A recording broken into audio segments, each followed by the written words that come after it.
Hey folks, sometimes you like to skip the last few minutes of a podcast. I get it. So I wanted to announce right up front that we're now proudly listener supported thanks to your donations at patreon.com/IDEOTVpod. If you're a fan of the show, why not consider becoming a patron and help us keep getting better for you. Now on to the show. You are now listening to I Don't Even Own a Television, A podcast about bad books. Gazing into hell, he saw the thin line between suffering and mental deficiency, and only darkness could be a relief from such unimaginable rapids of fastidious torment. This is I Don't Even Own a Television, List of the Lost. 1, 2, 3. There are books that are good, there are books that are bad. There's some books so fucking awful you wish you never had read them at all, 'cause a novel can ruin your life. Hey buddy, I don't even own a television. Hello, my darlings. Welcome to I Don't Even Own a Television, a podcast about bad books. I'm J.W. Friedman. And I'm Chris Collision, the boy with a bad book in his side. We're feeling very twee today because we're talking about the infamous novel, List of the Lost, written by none other than one-name superstar Morrissey. Oh shit, I read List of the Last by one-name superstar Madonna. Is that gonna be a problem? I don't know. Is that the one where she has sex with Vanilla Ice in pictures? No, but I have to go to the bookstore now for reasons. Okay, no. So, yeah, we're talking about Morrissey's List of the Lost. This is an ostensible novel that may be one of the best worst things we've read. By a ton. Yeah. I mean, we'll get to this. We'll spend the whole episode on this. On the sentence level, this may be the worst book we've ever read. Agreed, 100%. And this is going to be fun to talk about. a lot of fun to talk about. Right up top, want to say it's totally okay if you like Morrissey or you like the Smiths. That's an all right opinion to have. You don't need to apologize to us on the internet for it. We are not holding it against you. So please, just up front, it's all right to like those things. It's totally true. Don't feel bad. If you like this book, seek help. Yeah. If you think it's good, read better books. And but we're not hating on Morrissey. We're not hating on the Smiths. You might not be. Buckle your buckle belts, buckle your bullet belts, punks, because we're definitely going to be hating on this book. Yeah, no, I mean, I think the reason for this disclaimer will become more and more clear as the episode goes on, because I have a lot of opinions about this book, not many of which are positive. Weird. Yeah. So wait, you mean you're going to be unkind about something on a bad books podcast? Oh man, this is the worst of books, so I'm going to be the worst kind of person. Let's go ahead and start things off here with plot in 60 seconds. Nobody knows if you finish or not. You got 60 seconds to give them the plot. Plot in 60 seconds. All right, plot in 60 seconds. Collision will have 60 seconds to describe the plot of this weighty 110-page book with margins that are about an inch on each side. Do you think you can handle it? Honestly, that's the worst part, is I don't think I'm going to pull it off. I'm actually curious, too, because this book is, it has surprising depths. Yeah. Sort of. Yeah, all right, let's jump in. Okay, ready. Let's begin. All right. Book opens. We meet Ezra, Nails, Harry, and Justy. They're 4 fast 20-year-old runners on a Boston College area track team in about 1975. Ezra banters with his girlfriend Eliza, and none of the other 3 guys have character notes of their own. They go off into the woods to train, and they meet a scary homeless man who rants and raves, and then eventually he tries to touch Ezra in a gay way. So Ezra, who is extremely homosocial with his friends, freaks out and one punch kills him. And now the shine is off the Golden Boys. They're drinking and having mediocre bar sex. Then Harry kills himself because his mommy dies. The boys, it turns out, can't run anymore. And while pooping, Ezra meets a ghost. 4, Shit! 3, anyway, 2, 1. I got to do the rest. That doesn't make any sense. Okay, do the rest. Sorry. Ezra meets a ghost who tells him the dean of their school, Dean Isaac, raped and killed her son. They can't run anymore, so they quit running. Justy and Nails follow Dean Isaac home from the drag bar, and he gets the drop on them, and he kills them both in a really weirdly Scooby-Doo scene. Then Ezra admits to Eliza what he did. She forgives him. Then she dies on a car wreck, and he gives up on life. At the end of this book, Yeah. everybody is dead. At the end of this book, everybody's dead. I think Ezra might still be alive, but it's not entirely clear. But yeah, everybody's dead. Nobody's come to a good end. Oh, actually, Dean Isaac, who has murdered 2 people on camera and raped and murdered 1 person off camera, has retired to someplace in Europe. Oh, well, that's good. So evil triumphs, as it says perhaps on the back of the book. Oh, whoa, hold up. The back of the book. That's the part where usually there's something positive written about the book by, say, a news publication, a review organ of some variety, or perhaps a notable author, a contemporary. Or at least just an anonymously sourced thing that a copywriter who works for the publishing house, in this case, Penguin, just kind of dryly trying to convince you to read the book. And that's what this book has, right? No. You know who wrote the blurb on the back of this book is Morrissey. What? How? Okay, the word pretentious gets tossed around a lot. Usually it doesn't mean what people think it means. Maybe in this case, I guess it probably isn't pretentious because he did actually do the book. But pomposity? I think that definitely applies, right? Yes. So please read the back of the book. I shall. Beware the novelist. Woo. ... Intimate and indiscreet. ... Pompous prophetic airs. ... Here is the fact of fiction. ... An American tale where, naturally, evil conquers good and none live happily ever after. Didn't even read his own book because Dean Isaac lives happily ever after. He also never watched The American Tale because fucking Fievel turns out just fine. I don't think he did watch The American Tale. Okay. I am not sure he's interested in the Eastern European Jewish experience in the American West. That's true. Morrissey probably never went to Hebrew school. I don't think he did. The cats were Nazis. The mics were Jews. For the complicated pangs of the empty experiences of flesh and blood human figures are the reasons why nothing can ever be enough. Okay, so hold on. I'm sorry. The pangs... So empty experiences of people have pangs, and those pangs are the reasons nothing can ever be enough. I don't know what that means. I sense your problem here already. You're expecting any of this to make sense. Anywho, a critical failure. Yes. To read a book is to let a root sink down, which is very true of where and how I read. Wink. You'll get that later. Oh, God. List of the Lost. I hate that so much. List of the Lost is the reality of what is true, battling against what is permitted to be true. So that definitely gave me a great impression of what to expect when I purchase and read this novel, which also features a man in a track outfit performing relay on the cover, who looks almost exactly like Morrissey. Exactly like Morrissey. But isn't, apparently. It is not, although... And this gets us to like the one big question about the book, right? You look at this book, it's a picture of, by God, the only reason I know it's not Morrissey is because there's a photo credit inside. Yeah. But so it looks like Morrissey stumbling through a relay race. There's the back cover copy, which we just read, next to a picture of him looking like the smuggest man who has ever fucking lived. Wearing a shirt with, I believe, Herschel Walker on it, or some kind of American football player. Yeah, it's like the Heisman Trophy stiff arm pose, right? Yeah. But he's looking like he's... Oh, I'm sorry. You just interrupted me thinking of some Bon Mots by Oscar Wilde.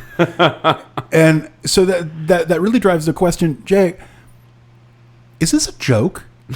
I think it might be, because here's why.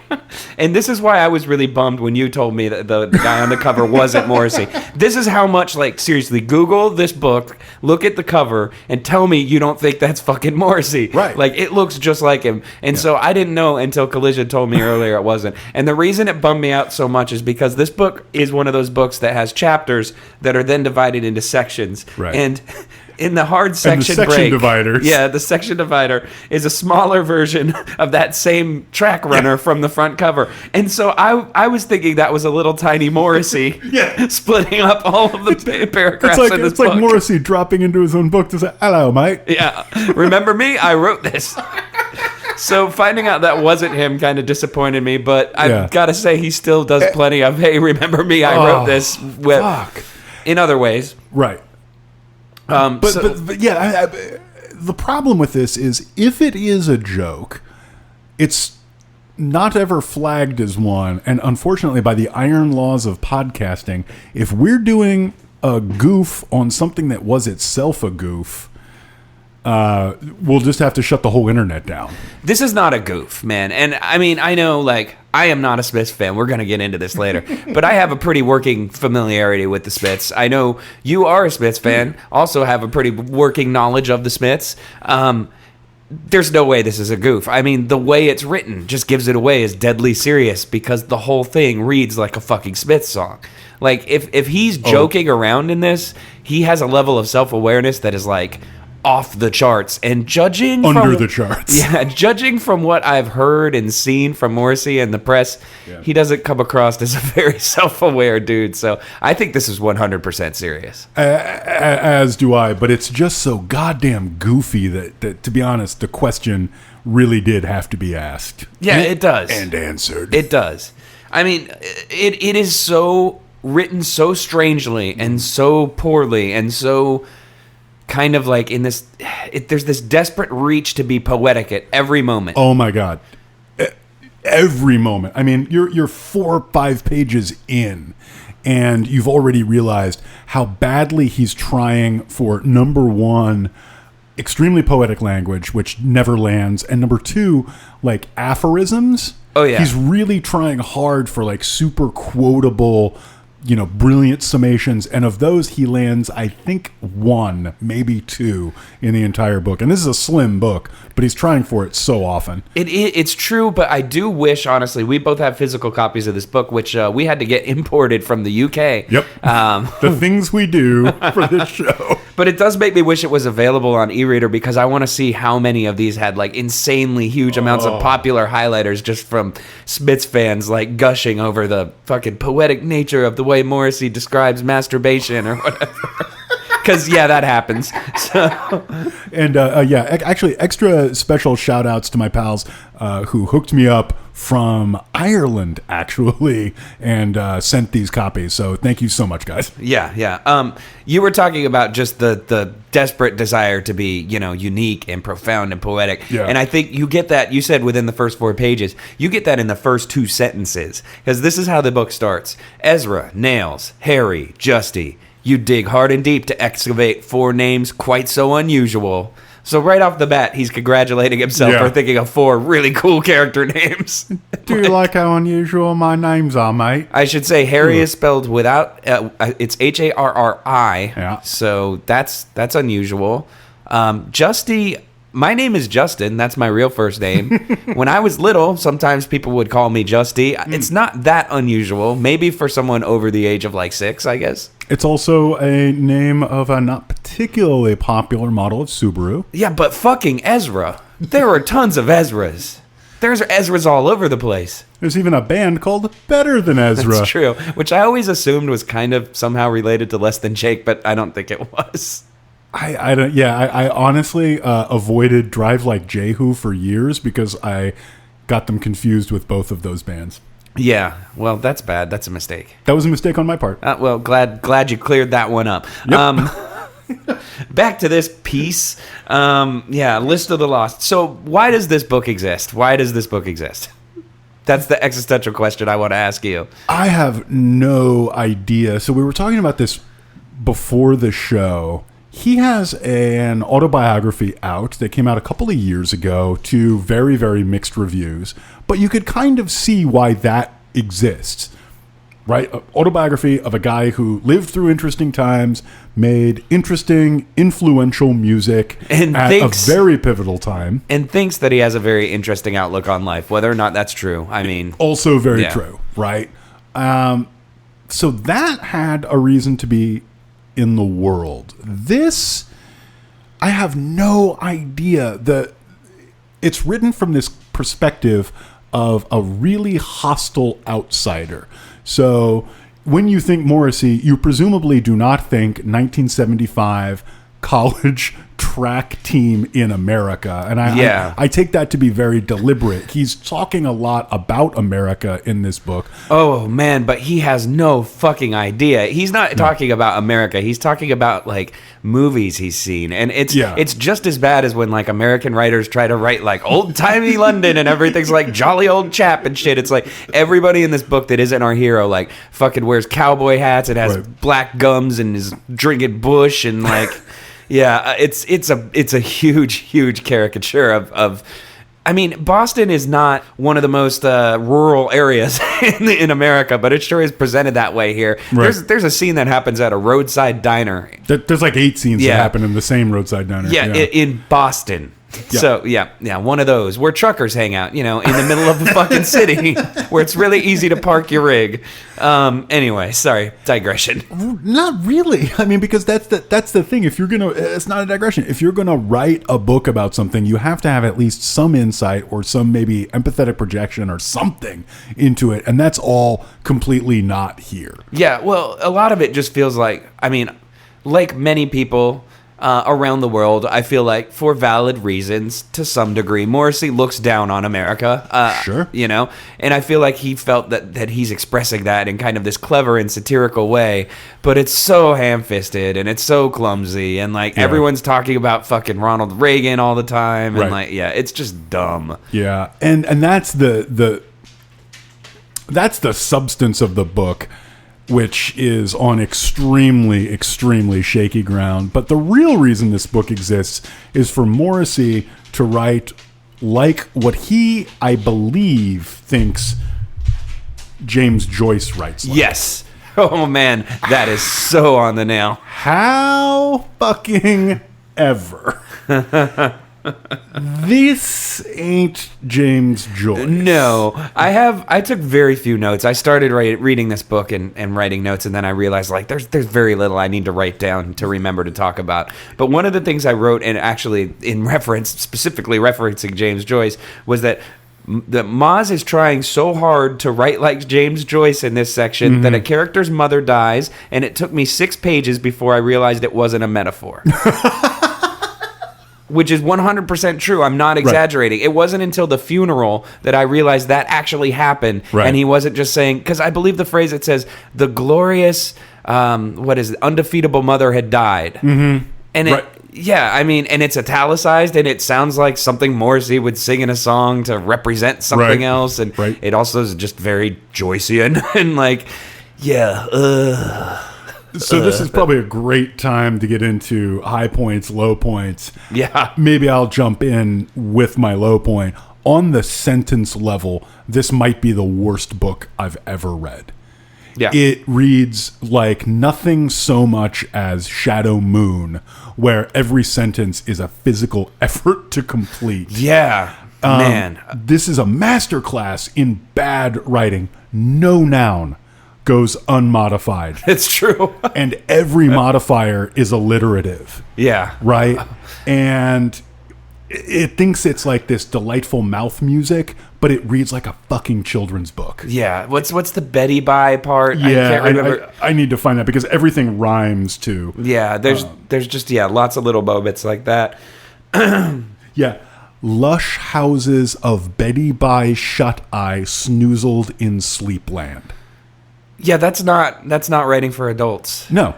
At all. No. And, if you want to come back and say, oh, actually, that's supposed to sound like a lullaby to set you up for what's about to happen, which is a car crash, that's a fine opinion for you to have, except you haven't read the rest of the fucking book, and I have. And I'm telling you that that's not for effect. The entire book is written guess like what? that. The car crash is alliterative, too. So. Yeah. I just have to read one, Boondock Boonies Beyond. This is a children's book level of prose. Yeah. And that's fine. There is such a thing as children's books.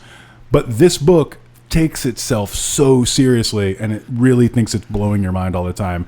Major low point. That leads right into my first major low point here, too, which is, this book, what it is mostly, for the most part, is what feels like bad poetry about teenagers doing teenage things and having teenage sex, combined with like a sub-Bukowski level musing about how old men also want to have sex with teenagers and do teenage things. And, that is really crucial. That's actually probably the only other low point I had, because there's just nothing to this book other than shitty prose, except that there's this consistent conjoining. Like, there's a lot of violence in this book, none of which is well described, but all of which is juxtaposed with somebody talking about sexual frustration. Yeah.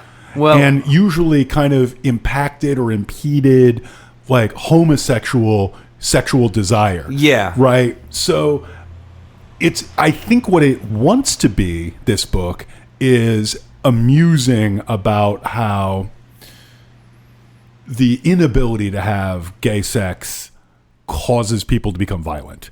But what it really is just juxtaposing two things without making the connection clear. Let's save this, because I definitely want to discuss this a little more next segment, because there's just a lot about Morrissey's persona, I think, that plays into this book that I think kind of plays right into what you were just talking about. Yeah. But I want to kind of keep it on track here with... But that was my second low point. Oh, that was your second low point. We're going two in a row then. Heck yeah. But that just means we're going to end super posy. Okay. So my second low point is there's a character named Mr. Rims who is named Mr. Rims. And that should be enough on its own. That's actually my favorite, Arrested Development song? Yeah, Mr. Rims. Yeah. It's almost as good as the Take Me to Another Place one, which I don't remember the name of. Please don't write it. So Mr. Rims is the track coach. He's older. He's in his 40s or possibly 50s. It's never explicitly mentioned. And he is a caricature of an old kind of wizened man that wishes he was still a teenager, much like apparently our author, because he really functions as the Gary Stu of this book, if you will, or the Mary Sue, depending on how traditional you want to do. But he delivers these fucking monologues that last like 6 or 7 pages long. So I wrote that he is Morrissey and also John Galt. That's his function in this book. He's Morrissey's mouthpiece, but he speaks like John Galt, and it's always italicized, so you know it's fucking important. Yep. And so, yeah, Mr. Rims, definitely not my favorite. But my favorite place to go for cheap, low down payment, new wheels, and fucking spinners for your automobile. Check it out, Mr. Rims, 1-800-RIMS now. Hey, is that Paul Wall's spin-off? he's moved from grills to rims. People's champ, baby. He is he's built like an ant because he's close to the earth. Oh dear. People's feelings get hurt when they find out what he's worth. Why do you know like so few rap songs, but the ones you know are the weirdest ones? Is this like a Midwest thing? Or? I don't know. I just like John. I just like Mike Jones and all the people he hung out with. Wow. Okay, so let's move on to some high points. My high point is that this is a book written by Morrissey. And it's everything you want a book written by Morrissey to be. You can read this whole book in the lilting sing-song voice, as you will hear later, because I guarantee you I'm not reading any of this book without doing it in a Morrissey voice. And so much of this, I think, did come out of, like, the song notebook that never quite happened. There's a thing on page 4 that just goes like, life's finishing line, at such an unavoidable call they shall be minus all that they now have, and today at ease in the confidence of their physical weightlessnesses, united in athletic skill from which they began acquittal. whatever the fuck that means, but you can kind of see he's like, okay, I can turn this into a verse. Yeah. But then he didn't, so he turned it into a completely incoherent and unreadable paragraph instead. Yep. Yeah, very true. But high point. This is supposed to be a high point. And man, I gotta say... But reading it, I gotta say, put a smile on my face. Yeah, definitely. It's fucking weird. It's a book by Morrissey. That's like all you need to know. High point for you. This is actually remarkably similar. I mentioned in the plot in 7,000 seconds, which apparently it has to be now for me to get all 4 plot events in a 120-page book in. But anyway, I mentioned that the characters go to a drag bar, or some of the characters go to a drag bar, and the drag names in the drag bar are actually pretty good. Well, I have a feeling that's a scene Morrissey has familiarity with. I'm guessing. Maybe? Yeah, I mean, it just seems... Morrissey seems like a guy who's probably into going to drag shows. Like, I mean, drag shows are fun. I like going to drag shows. I'm sure Morrissey does. Whether he curated these or created them, they're great. Yeah. And I shall now read some of them because I enjoyed them and I hope you do too. And I hope you should not spend UK £7.99 on this. Which is actually pretty cheap for a novel, but man, it's fucking thin. Man, it's thin. So it's the Helen Earth Drag and Supper Club. He sees such performers as Wilma Dickfit. That's good. Connie Lingus. That's a little played out, gotta say.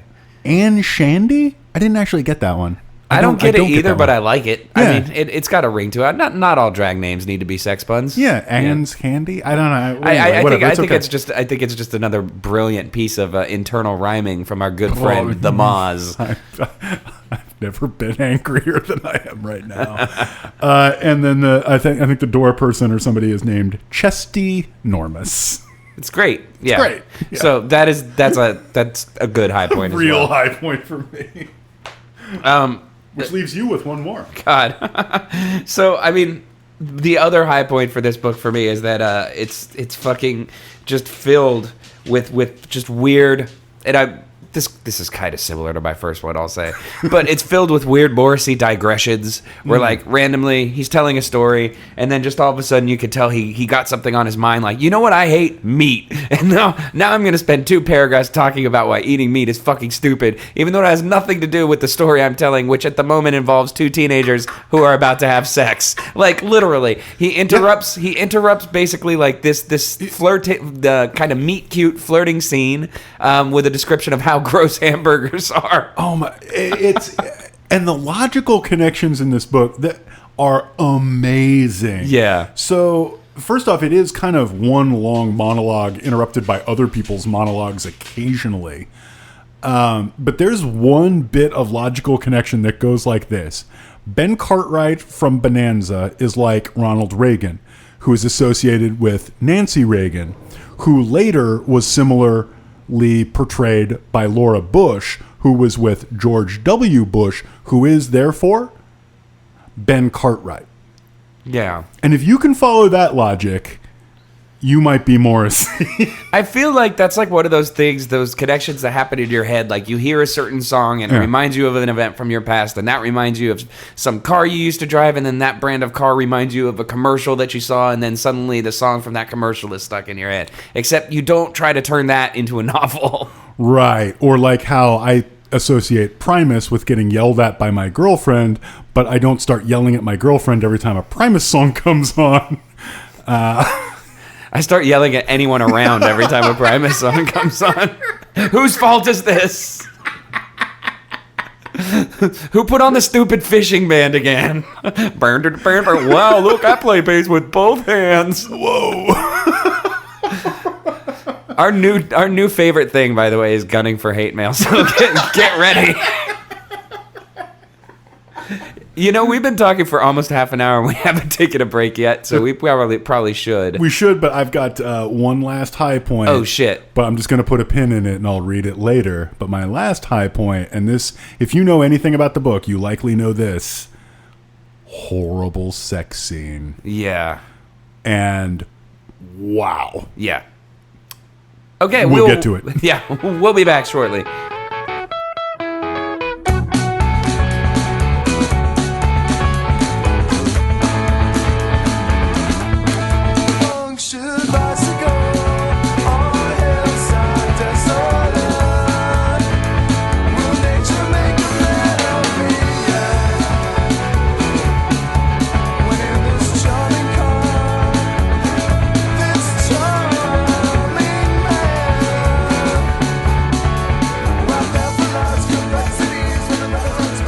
So we were looking for a book, and we found a book, and heaven knows we're miserable now. Ah, you son of a bitch, you stole my bit. I called dibs on that on Twitter. You did call dibs on that. I think you actually texted me about it, but I just want to say that joke is literally irresistible. It is. I mean, it's hard to steal something that's right there for the picking.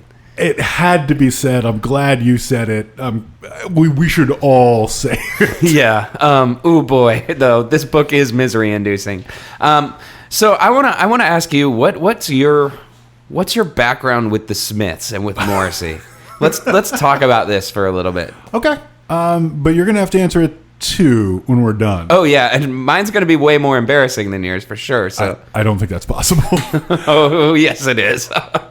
So I was about to say this is interesting, and that probably would have been a lie. I'll try to keep it at least short.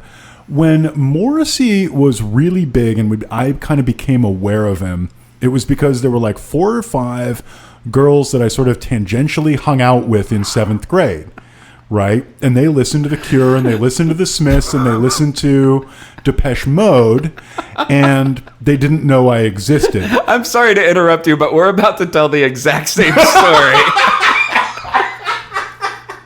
But anyway, keep going. Perhaps I'll introduce the first difference. I was mostly listening to AC/DC at this point in my life. Gotcha. And this may have contributed to why they didn't want to acknowledge my existence.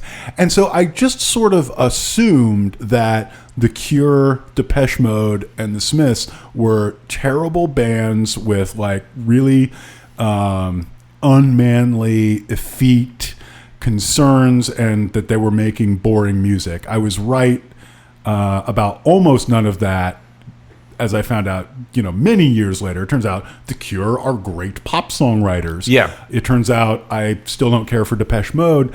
And I had a job after college, so I was 27 or 28. Were you looking for a job? I literally still had never thought about Morrissey.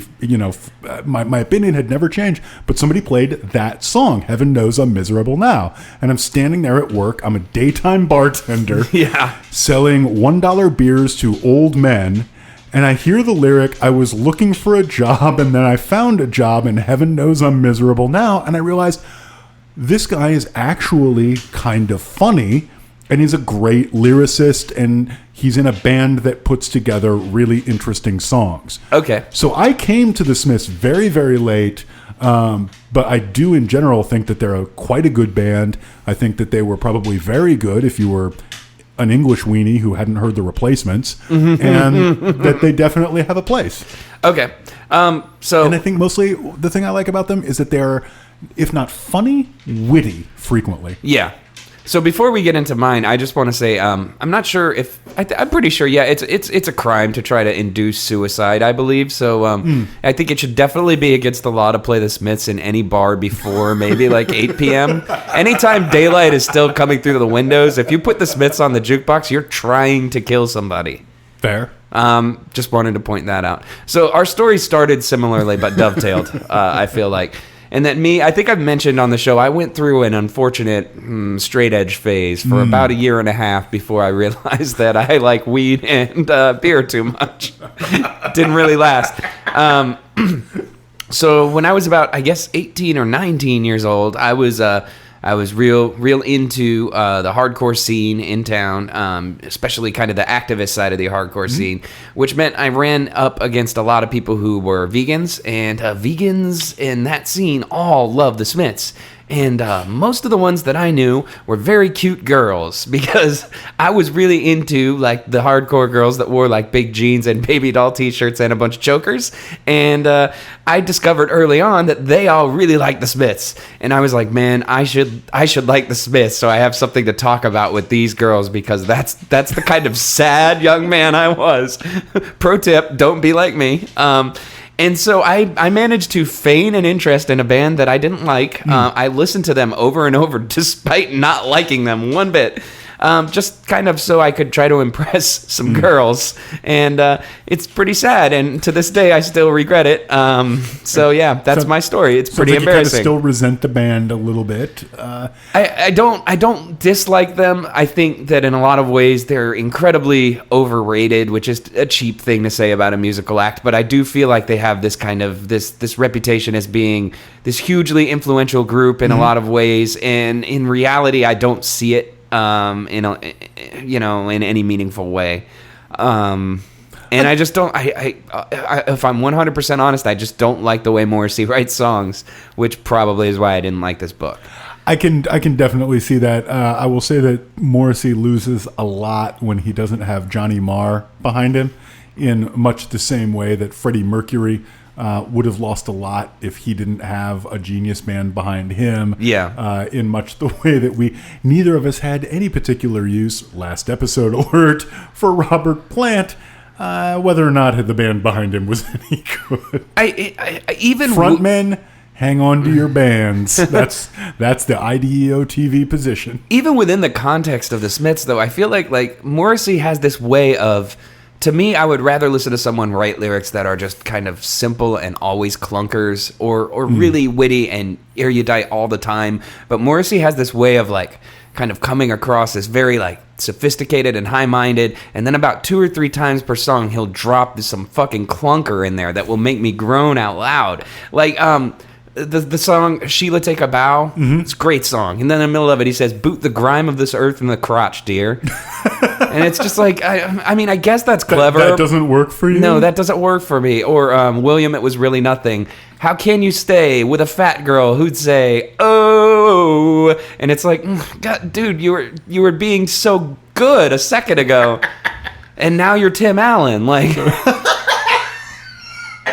So I guess that's my big problem with the Moz, and I think it kind of comes through in this book in exactly the same way, is that he'll veer rapidly from eloquence to just the most banal, stupid observations, and it bugs me. So you go about things the wrong way, is what you would say to him. Yes. But I think that's exactly right. I mean, not to anticipate something that we'll get to a little bit later about that, but the way this book is written, we've talked about, is a very self-conscious attempt to write in a very literary, capital L register. Yeah. But a lot of that takes the place of kind of attempts at cheeky reworkings of cliches. Yes, that's a good point. That's a really good point.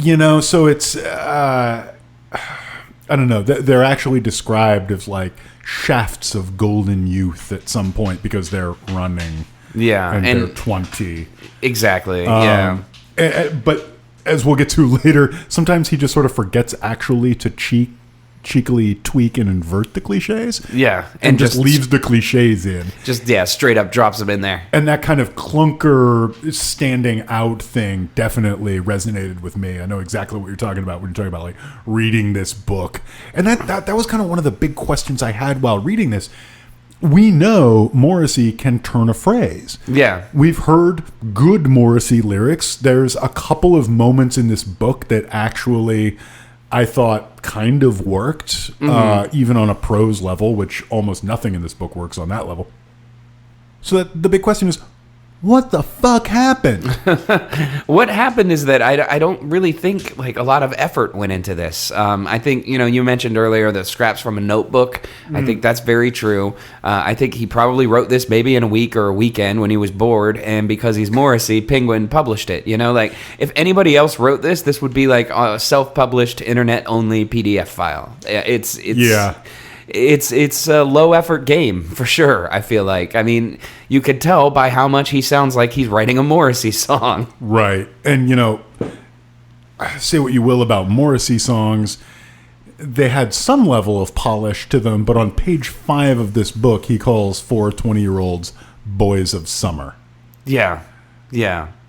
And that's not even an Eagles song, man. He had to save that for his solo album. Yeah. That's the level we're working on here. We are. I do want to say one posy thing about the writing in this. There's one line where he's trying to frame love, and he calls it "someone like you who likes someone like you." Okay, that's a pretty good Smiths lyric. It's also dropped into this book. Very, very close to something that Theodore Geisel said about love that I don't remember the exact quote, but you can look it up. But it was something about finding someone weird that likes someone as weird as you or something like that. It's also very close to a Scorpions song. That's true.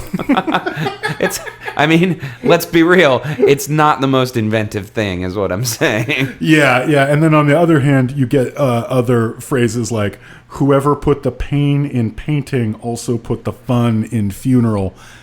And whoever wrote this book put very little effort into the prose while still making it seem so labored and laborious. And, what we really haven't talked about is the sentiments being expressed.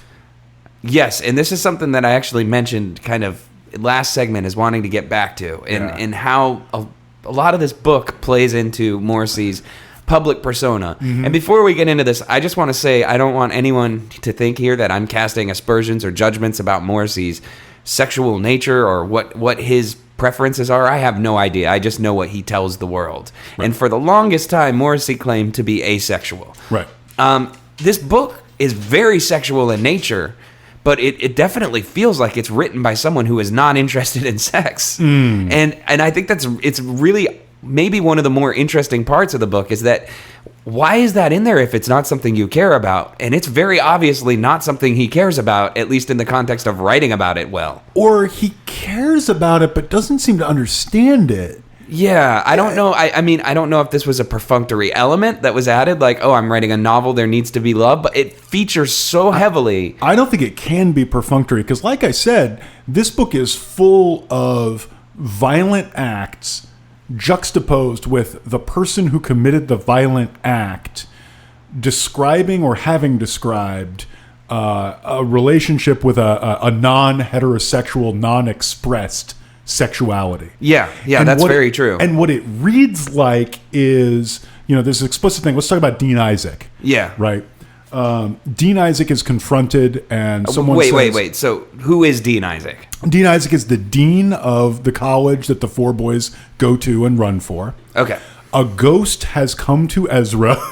as happens in this pooping, book. Yeah. And explained to him that Dean Isaac raped and killed her young son some 20 years ago. Mm-hmm. And this turns out to be true.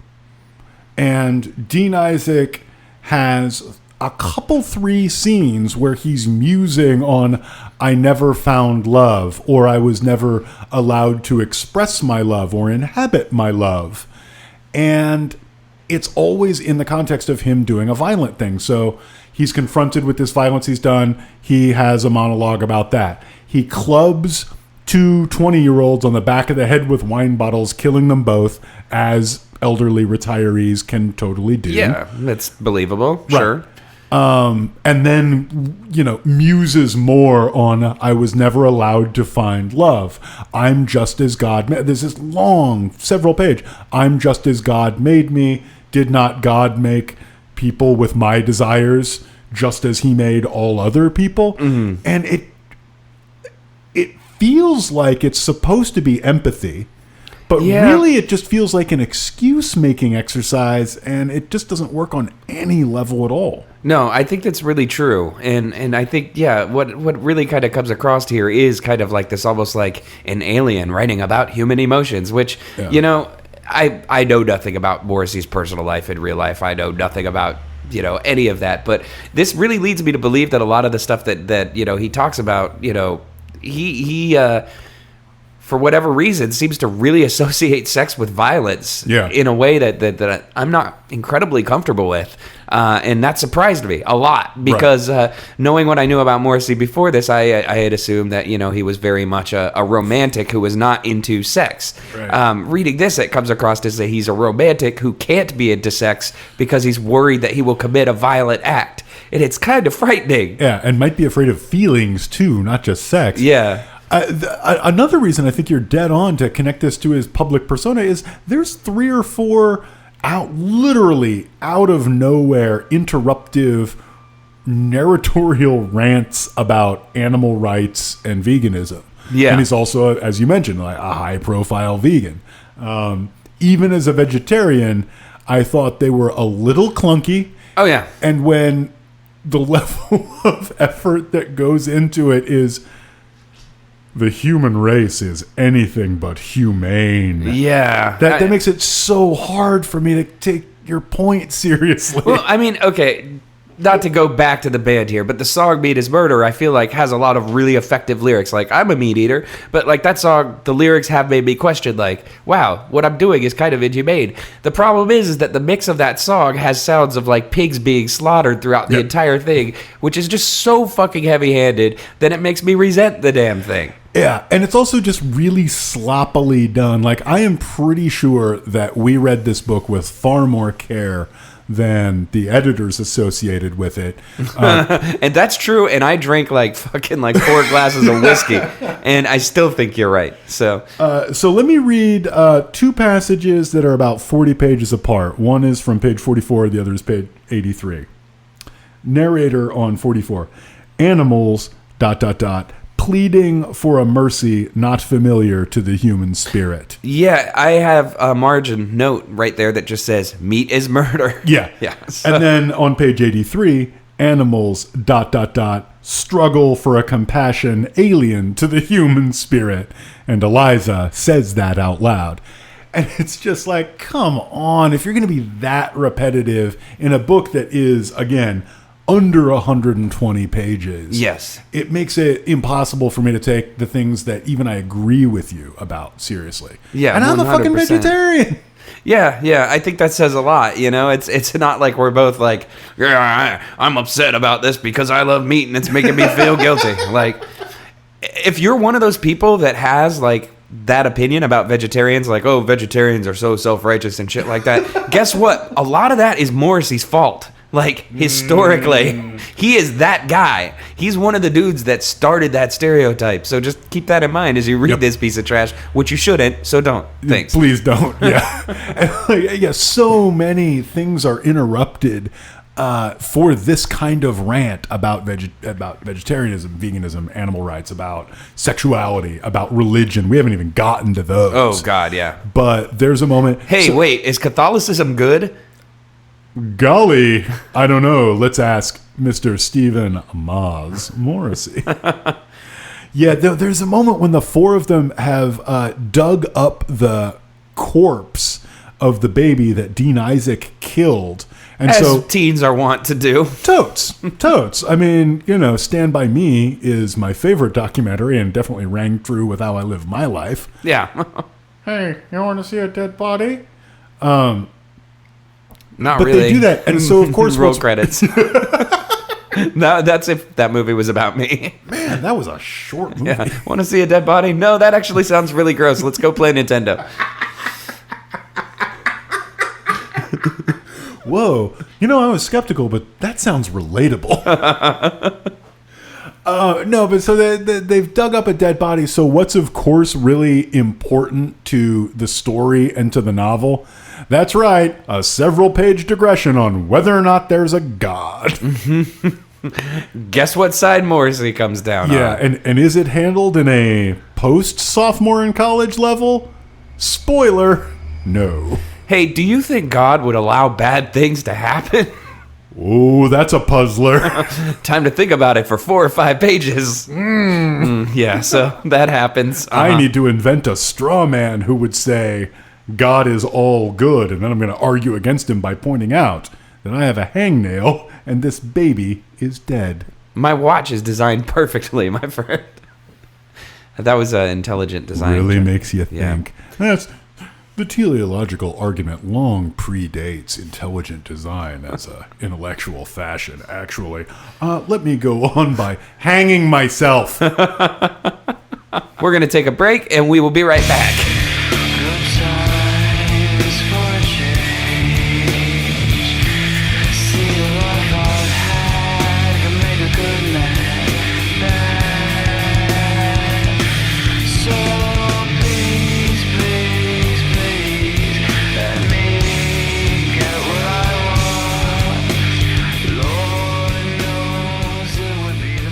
So we're back, and I have an idea.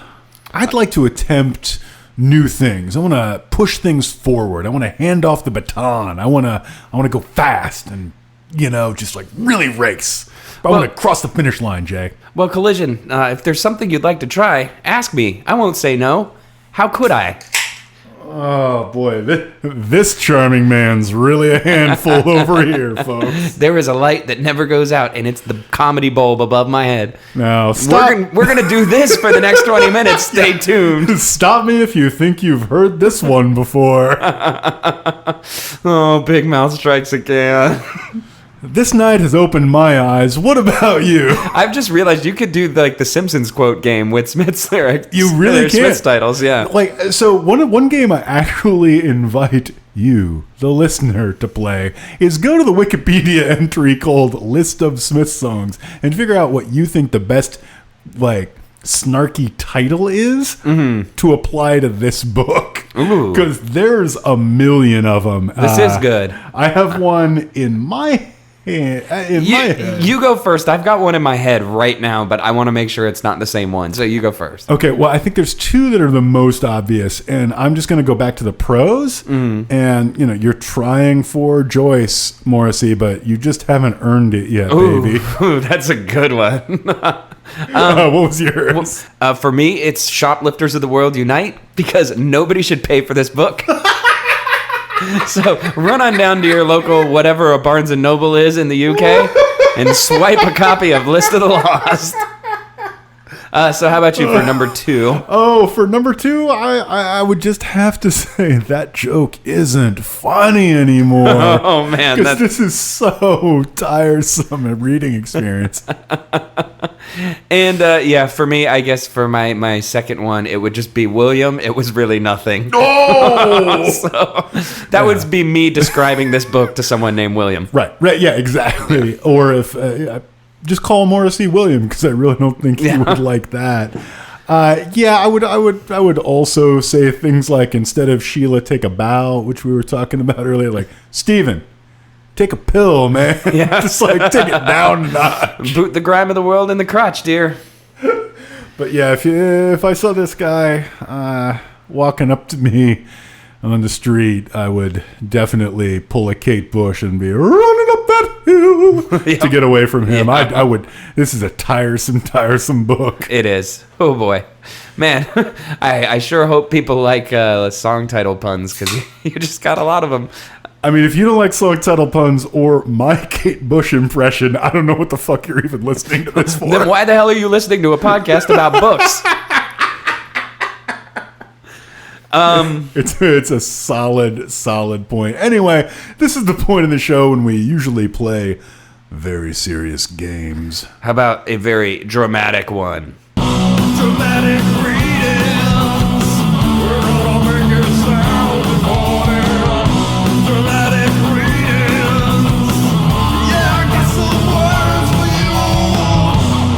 you. All right, so dramatic readings. We have selected portions of this book to read to you, and we're going to do so. I believe that Mr. Collision is going to lead us off. I think I'm ready. Because you don't want to follow mine, but I'm just saying. Believe me, I don't.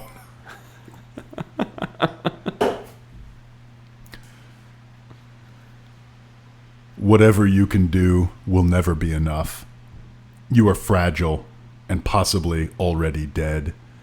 Thank God, he thought, for Dick Cavett, who acts through words, who placed questions before viewers in a richly competent way, free of the condescending claptrap trap, and always with a direct route to some basic truths.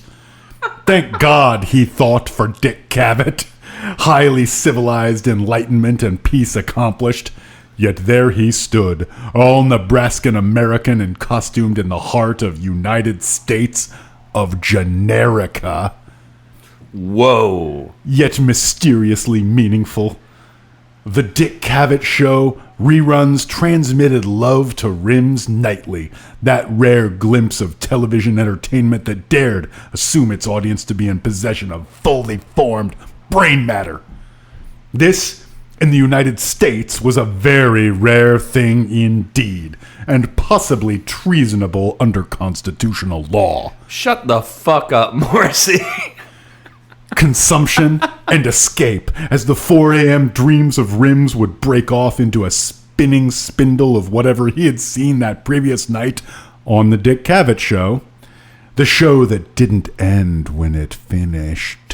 It just goes on and on, my friend. People started singing it just because, and... All right, sorry. Beer assures Rims that the very best of reality is a friendly pair of eyes and the tender gesture of holding doors open for others and of excusing intrusion and a small tenderness for women and men that he shall never know. It is only now the little things, nothing else lives in the heart. He sees teenage girls as he saw them when he too were a teenager, and he cannot bear the fact that they no longer see him as once they had. A trip to the local mall in search of strip plywood is to look suffering directly in the eyes. Jesus, dude. Jesus. It goes on. I wanted to read, honestly, about a page and a half more of that. Yeah. I'm not going to.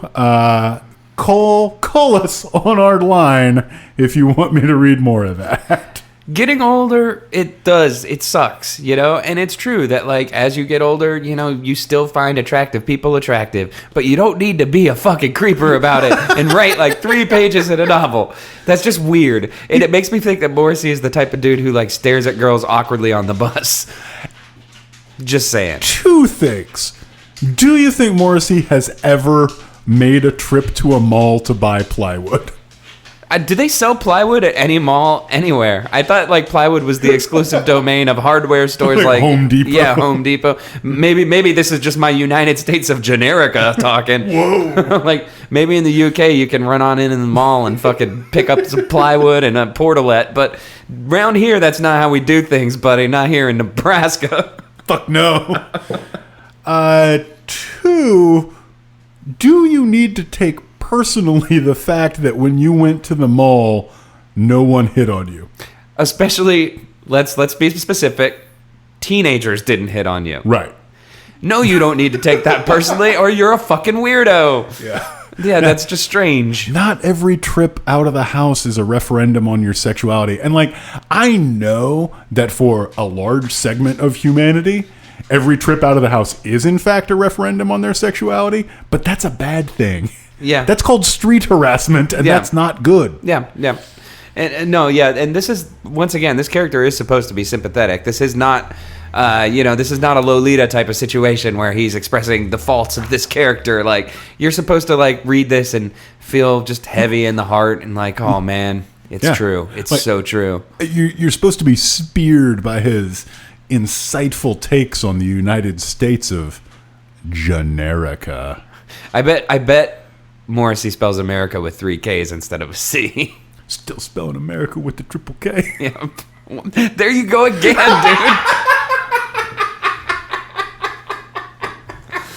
Okay. So, all right, for my dramatic reading, I've decided, since I couldn't read this entire book without hearing it in my head as a fucking Smith song, I am going to read a section of this book that I feel is one of the most obviously lifted from a lyrical notebook, and I am going to attempt to do it in the style of Morrissey, so please enjoy. I have an old soul, begins Eliza. I am a model of healthy humanity, chops Ezra. Friendship is a waste of time, lobs Eliza. I dream of a booze-infused orgy. I am a booze-infused orgy, is Eliza's reverse twist. I have erotic curiosities, top spins Ezra. And then we go to the chorus here. I can take life as it is and leave it at that. Backhands Eliza. I slow down to inspect traffic accidents at the risk of causing another. Lies Ezra. And this, I could do this for hours, but everyone's already stopped listening, so I like to do Smiths at karaoke, so I kind of loaded the deck on that a little bit, I guess. Jay, take a bow. Boot the grime of the world in the crotch, dear. All right. Wow. Anyway. Well, you, ask me, but I know you haven't heard that one before. And don't come home tonight. Go out and find the one that who you love and who loves you. I'm telling you, man, I went to lengths to impress those straight edge girls. It just never worked. Is it wrong to want to live on your own? All right, I'll stop. You know, he's human, listeners, and he needs to be loved. Oh, the thoughts I've had could make a good, bad, or something. I can't remember those words. Oh, well. Collision in a coma. I know. All right, let's It's move serious. Yeah, let's keep a rolling. We've talked a lot about the pros on this book, and I know that we've had high points and we've had some low points, but I need to ask one burning question about your fave. What is your fave? What is your fave? When you're presented with a list of options, what is your fave? All right, what is your fave? Oh, gosh, what's it going to be? So I've described this before as a master class in bad writing. I've also mentioned that there's an awful lot of cliches in this book that get a subtle twist. So instead of somebody pitching a bitch, which is a phrase you hear at least sometimes, there's something in here about pitching bitchery, right? Ooh. Yeah, that's the level we're operating on. But there's one page that I think forgot to get edited. And One. So my what is your fave, Jay, is what is your favorite cliche from page 46? Oh, God, this is great. And I'm going to read a selection of them, but probably not all. So if there's one that you like better, let me know. I'm there. Okay. Kicking up heels and kicking up a racket. All meat and potatoes, nuts and bolts. Couldn't quite believe what it was that lay beside her. From tip to toe, or tit for tat. Drove with no brakes as if supplies were dwindling, or nothing at all. On page 47, there was a fire in his belly, but that's not eligible for this game because it's on the wrong page. That's a tough one, man. The tit for tat one, I guess, because it's one of those like little lyrical bouncy moments again, tip to toe and tit for tat, and Yeah. and you do this and I'll do that, and fucking 2 more rhymes like that, and you got the hook of a Smith song. Let's do it. Oof. And I just read something. I guess I was looking at other things on this page, but I'm sorry. I got to inflict all this on you. The locked position when Ezra rubbed as far as he could go, the hump and bump of injection as his eyes met hers in equal swirl, guts and innards finally melting. Gross. Once again, that's not the way you talk about sex. I just if you got want that. it to be pleasant. Yeah. Ugh. Like guts and innards and... Dude, like 10 pages ago, you were talking about meat processing. All right. Well, that's a little tit for tat. We were originally going to do most famous fan, but it's incredibly obvious that the most famous fan of this book is Morrissey, considering he wrote his own cover blurb and picked a cover model that looks exactly like himself. So And then inserted that cover model onto like 20 pages of this very slim book. yeah, I'm guessing that one's a solved issue. Yeah. So I Yeah. think we should do one more game, and that will be Russian roulette. Russian roulette, Russian roulette, Russian roulette, not actually Russian. Whew. It's like Deer Hunter in here. Shit's getting real. So Russian roulette, we're going to flip through copies of our book until the other person says stop. Then we're going to have to read something from the page that we've stopped at. I will go first. So I'm going to start flipping. You tell me when to stop. Flip it, baby. Stop. Oh, man. I ended up on a dog-eared page, so I already know there's something good here. Nice. Oh yeah, this is good. This is how people talk to each other in this book. Ezra knelt before her. Your emotional permanence is all that keeps me level. I only learned to love because you showed me that I could. Nothing else in life is enough. I will give you no trouble for the rest of our lives. I beg you to take me as I am, with the knowledge of all that's happened. The agony will only be sharper if we separate. Unless I am with you, I shall never be where I belong. Together we can recover and we can live a happy life. There is no one but you for whom I feel this love. I'd endure any pain in order to spare you from it. Your love, like you. yeah, your love is beyond price. I am so heartily sorry for all that has taken place, but I am spared further self-hatred if I can turn around, and there you are. Yes, there I am, co-conspirator. She is now calming her anger. Turn around. Seriously. So this part, I guess, is basically described as Morrissey writes a John Hughes movie. The ending of it, and although it should be noted, like what he's coming out to her as is a murderer. Yeah, that's true. This isn't just a profession of love. What he's actually saying is, will you accept me despite the fact that I killed a hobo? Which, by the way, I haven't mentioned for 80 pages. Yeah. And I'm just sort of explaining that it's why I can't run anymore. Cough, cough. I don't know. Maybe his dick doesn't work anymore. Yeah, it's implied that he's not able to get it up, but it's implied in Morrissey language, so it could mean like 8 different things. None of which I want to hear about. It could just mean that the butterflies aren't out today, because you have no idea when Morrissey talks about anything in this book what he's actually trying to say.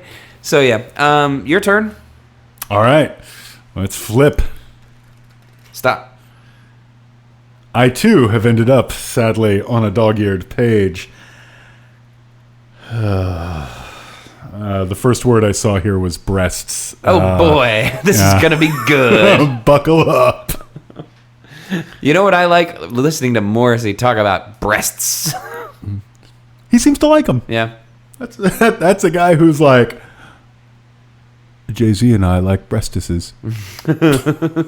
Some might even say the song is sexist just because I asked the girls to rub on their breastises. All right. At this, Eliza and Ezra rolled together into the one giggling snowball of full-figured copulation, screaming and shouting as they playfully bit and pulled at each other in a dangerous and clamorous roller coaster coil of sexually violent rotation. Are they Tasmanian devils? What's going on here? Like, I'm imagining a cartoon fight. Like, with Eliza's breasts barrel rolled across Ezra's howling mouth and the pained frenzy of his bulbous salutation extenuating his excitement as it whacked and smacked its way into every muscle of Eliza's body except for the otherwise central zone. Okay, so, no, dude, I figured it out. Apparently Morrissey thinks you spin around real fast like you're trying to get dizzy, but you do it naked while you're touching somebody else. Both fell awkwardly off the bed. Yep. First realistic thing that's happened in the scene. Well, because they're fucking dizzy from spinning around so much.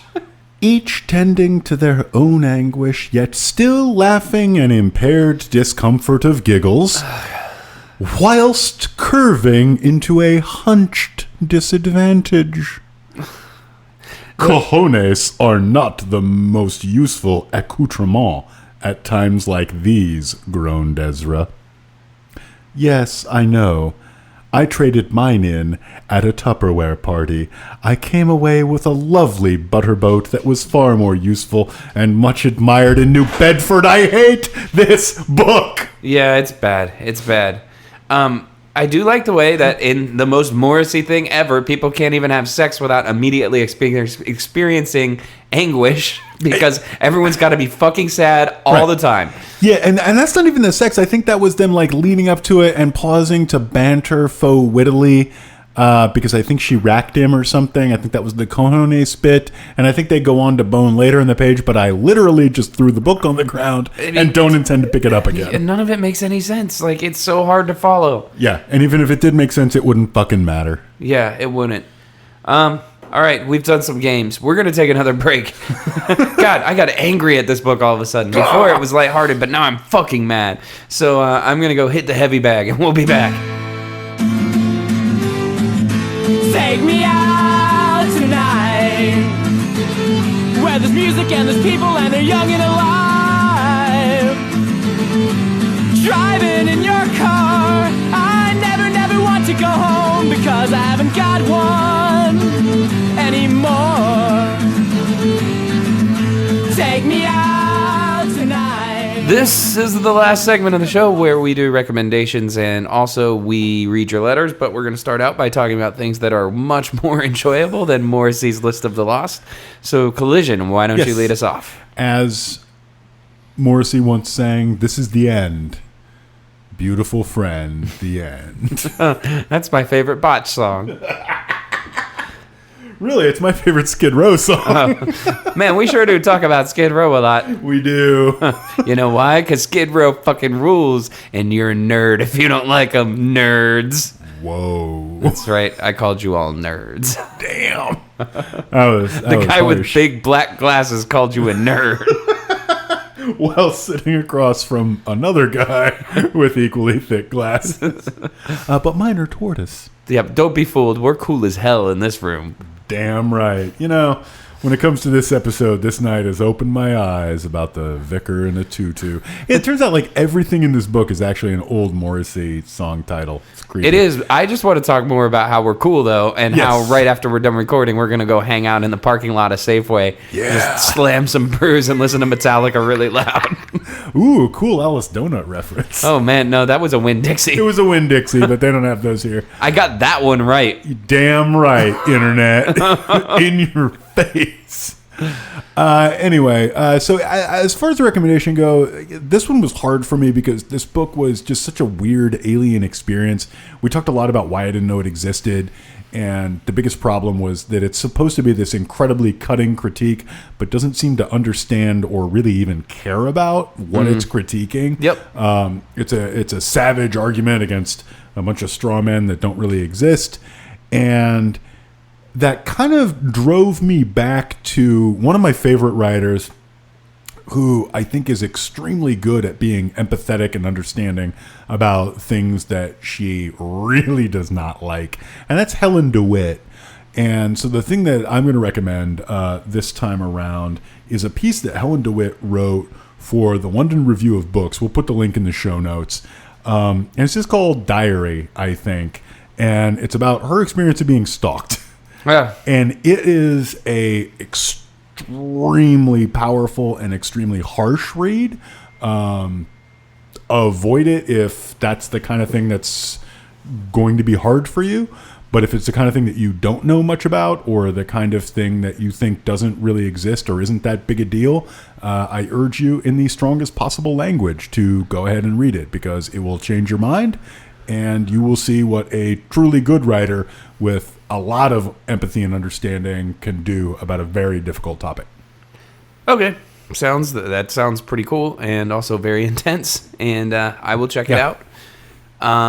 For me, I'm going to recommend, actually, I'm going to go way off the script here, but since I've been talking way more about the Smiths than this book anyway, it's probably not too far off the base to...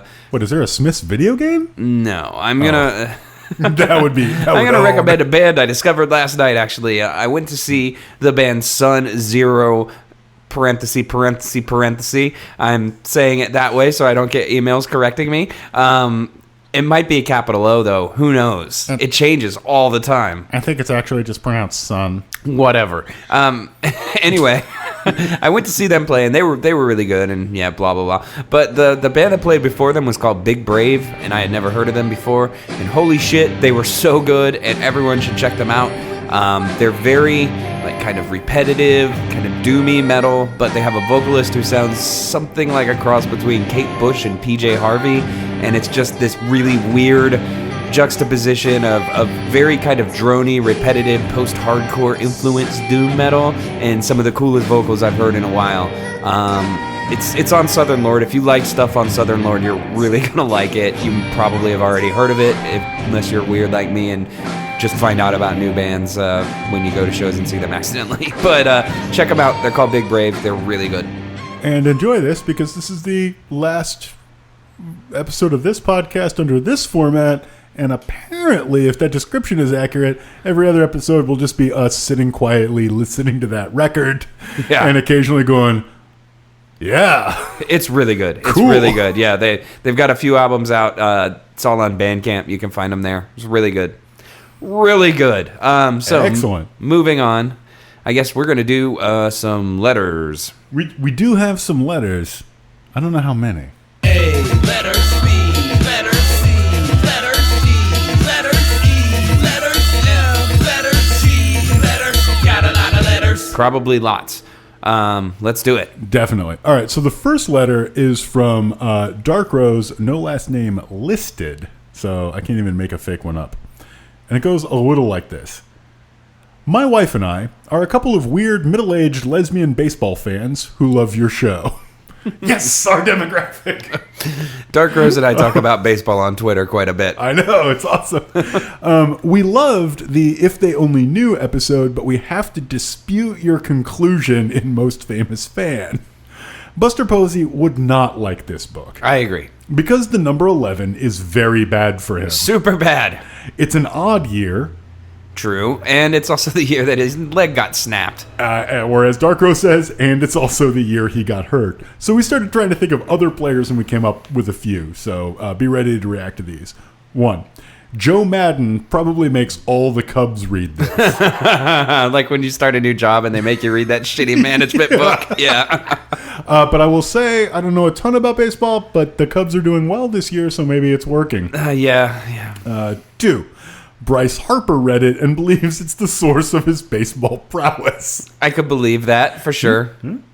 3. Not a current player, but you know Brian Wilson read this shit. Yeah, 100%. Okay. Brian, especially, and he did it, though, not because he bought it, but because he thought, what would a kook do? Oh, a kook would read a kooky book. So he went out of his way to find the kookiest book to read. I'm going to admit that this is one of the few emails that I've replied back to almost right away because it made my morning. And I was like, holy shit, you were so right.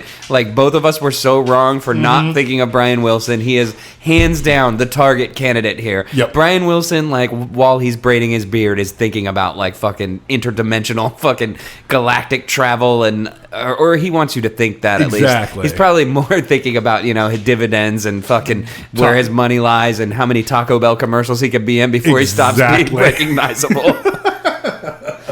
If I sound angry about Brian Wilson, I got to say there are very few players who leave the Giants that make me angry. Brian Wilson managed to do it by, A, going to L.A. and then turning around and talking mad shit. So, bro, good riddance. And your beard is stupid. Yeah, I think the only thing he's currently thinking about is there a market in Japan for guys who don't have an arm anymore? That's, like, can a guy with 7 Tommy Johns still go play for the fucking Nagasaki Carp? Maybe. It's possible. That's a real team, by the way.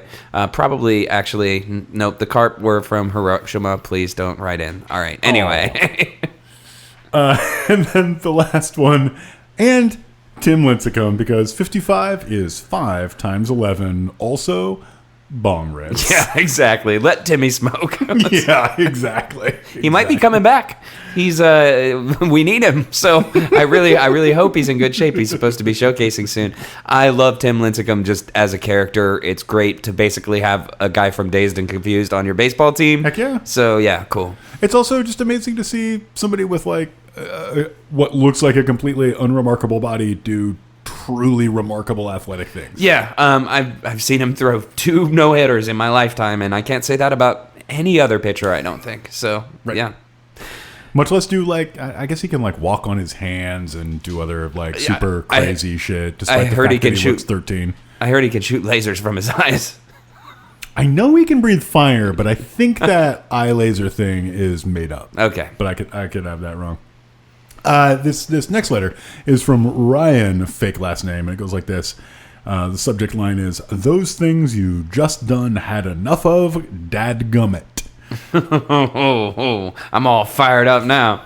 I'm fired up in a grizzled 1840s prospector. Woohoo! I'm swinging my jug of moonshine right now. I'm so angry. Stomping one foot, steam's coming out of my ear. If I'm not careful, my patched up hat might fly right off. The flap on my dickie, or no, the flap on my union suit just came loose. Yep. Now you can see my buns. Hey, y'all.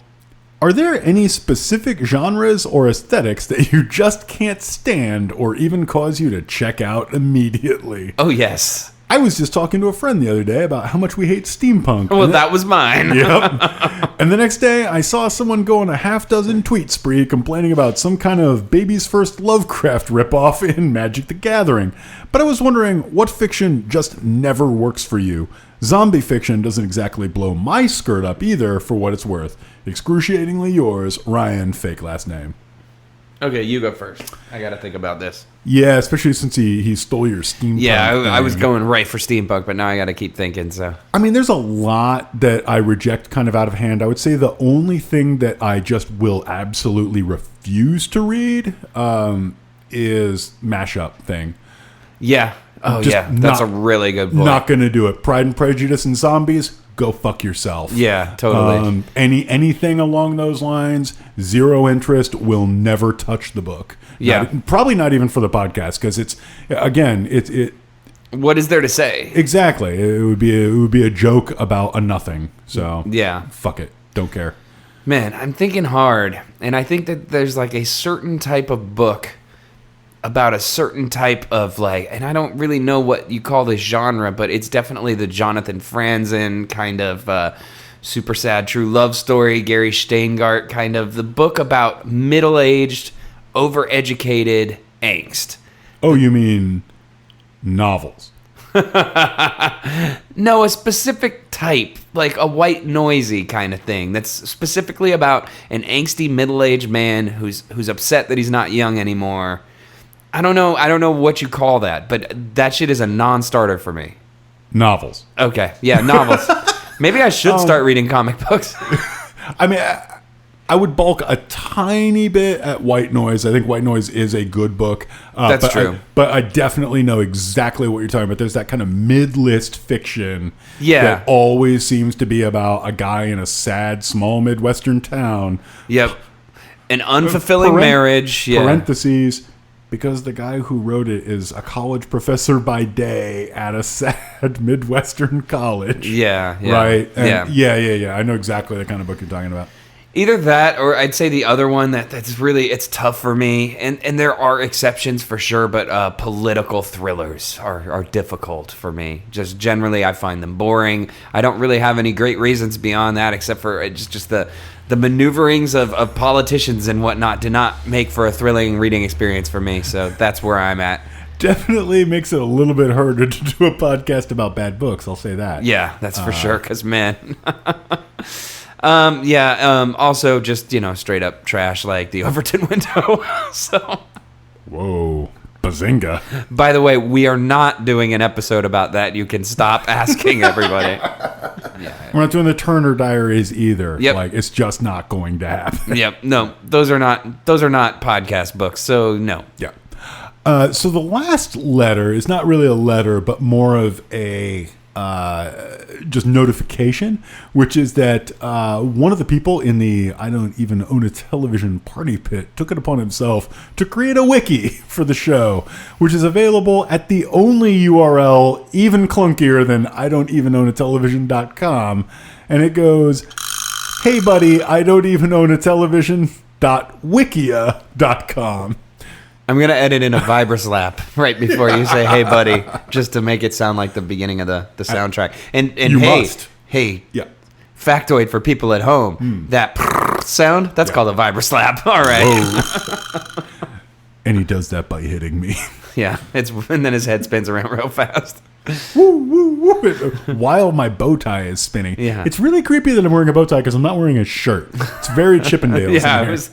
Well, like I said, we're cool guys in here. Yeah. We're going to go hang in a parking lot later. We got to look good for the ladies. So. Extremely cool. And why do I mention that there's now a wiki about this show? Well, because as you mentioned, we just got a tweet today that says we talk about Skid Row a lot. This is my challenge. Somebody out there has got to track the bands we talk about. I don't think Skid Row is the number one band that comes up. Oh, it's definitely Rush. It has to be Rush, It's right? Rush or Red Hot Chili Peppers, one or the other. Well, I mean, but you have to exclude the fact that there was an entire episode about Red Hot Chili. You know what? Oh, yeah, leave it to the people. Take it to the wiki. Take it to the wiki. Let's get to the bottom of this. Who is the band we talk about the most? It's going to end up being something weird like Don Caballero or something. Yeah. Or Blue Oyster Cult, perhaps. Anyway, no, I know the answer, but I'll keep my mouth shut. It's going to be some awesome band from North Carolina. We know that much to be true. South Carolina, my friend. But yeah, I think probably by now that's the reigning title. But yeah, challenge people at home. Count them up. Count them up. List them out. Make sure if you already have downloaded the episode, delete it and then re-download it again. Yeah, tell your friends to do it too, because they're probably better at counting than you are. We don't say this a lot, but leave us a good review on iTunes if you like the show. That would be great. Yeah, it would be great. It keeps the signal-to-noise ratio down from the haters, which don't actually exist in great numbers, but I just said that to motivate you. Yeah, and just quick message to the haters. Dad, I get it. You don't love the show. Move on. Yeah. I'm sorry we swear. Yeah. I like how many of the reviews are just specifically, the bad reviews are just specifically about how my laugh is annoying. Ouch. I know. It's like, this jackass and his annoying laugh. I'm like, you're mean. That's not cool. Yeah. Do we come to your house and talk about how things you do are annoying? Yeah, I'm sure you all have cool guy laughs out there. How can you laugh cool? I'll just start doing that from now on. That's very cool.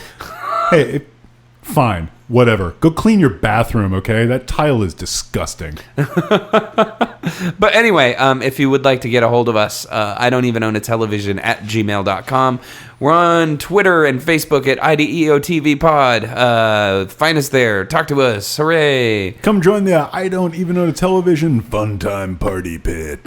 The unfortunately named and unchangeably named Party Pit, which is a group on Facebook where we're pretty active there. We have a lot of listeners who are active there who have formed a cool community, and you will enjoy yourself talking about positive and fun things and occasionally books that are horrible. It's a great time. We're also launching, as of this episode, a Patreon, which is a new thing for us and feels kind of weird. But a lot of people have asked how they could support the show, and lately it's become more and more evident to us that there are some costs involved in this. We've had to replace a lot of equipment lately, things like that. So we're going to put that up. That's going to be, different things available for donors, like exclusive content, a cool ass koozie that we just got shipped in bulk, and man, they're rad. Yep. So that'll be up soon, and you can support that. Just go to Patreon and look for I Don't Even Own a Television, and you'll find us. Yeah, it's just a way for you to help us make a show that we're proud of, that we enjoy, that you enjoy. Anything you do really help us out. So yeah, go to Patreon, check it out. Thanks.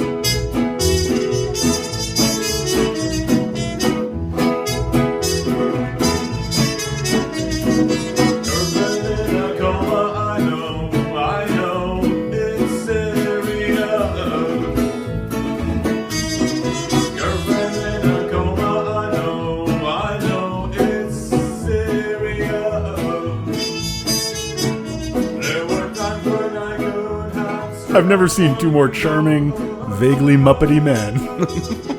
We kind of are an Ernie and Bert type, aren't we? Before the running joke was that we were basically the Heart Foundation. I'm Brett, of course. But I think... He is the execution of excellence, and I'm just sitting here tugging angrily on my beard and blustering.